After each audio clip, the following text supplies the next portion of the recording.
4 দিন পিছল মহাকরণ স্থানান্তরের সময়সীমা। 1 অক্টোবর নয়, 5 তারিখ থেকে HRBC ভবনে স্থানান্তর হচ্ছে মহাকরণ। বৃহস্পতিবার হাওড়ায় প্রশাসনিক বৈঠকের পর জানালেন মুখ্যমন্ত্রী মমতা বন্দ্যোপাধ্যায়। হাওড়া শরৎ সদনে প্রশাসনিক বৈঠকের পর এদিন মুখ্যমন্ত্রী জানান, মহাকরণ সংস্কার হলেও HRBC ভবনেই বেশ কিছু দফতর পাকাপাকিভাবে রেখে দেওয়া হবে। এর আগেও মহাকরণ থেকে কিছু ডিপার্টমেন্ট সল্টলেকে উঠে গেছে, রাজারহাটে উঠে গেছে। সুতরাং এই HRBC যে বিল্ডিংটা আমরা নিয়েছি, এই HRBC বিল্ডিংয়ে আমাদের কিন্তু অনেকগুলো ডিপার্টমেন্ট থেকেই যাবে।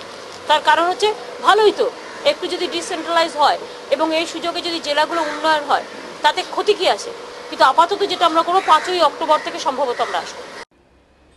HRBC ভবনে যাওয়ার জন্য যোগাযোগ ব্যবস্থা উন্নত করার কথাও বলেন মুখ্যমন্ত্রী। তিনি জানিয়েছেন, 1 সপ্তাহের মধ্যে নতুন করে বাস মালিকদের পারমিট দেওয়া হবে। পাশাপাশি 600-র বেশি ট্যাক্সিকেও পারমিট দেওয়ার কথা জানান মুখ্যমন্ত্রী।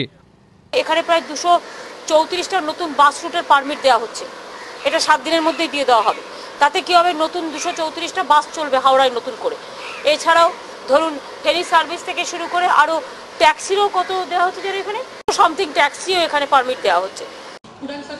এদিন মুখ্যমন্ত্রীর প্রশাসনিক বৈঠকে রাজ্যের একাধিক মন্ত্রী, প্রশাসনের পদস্থ কর্তা, জেলা পরিষদের সভাপতি উপস্থিত থাকলেও ডাক পাননি CPM পরিচালিত হাওড়া পুরসভার মেয়র মমতা জয়সওয়াল। এই প্রেক্ষিতে মুখ্যমন্ত্রীর বিরুদ্ধে আমরা ওড়ার রাজনীতি করার অভিযোগ তুলেছে CPM। সুনীত হালদার, ABP আনন্দ, হাওড়া।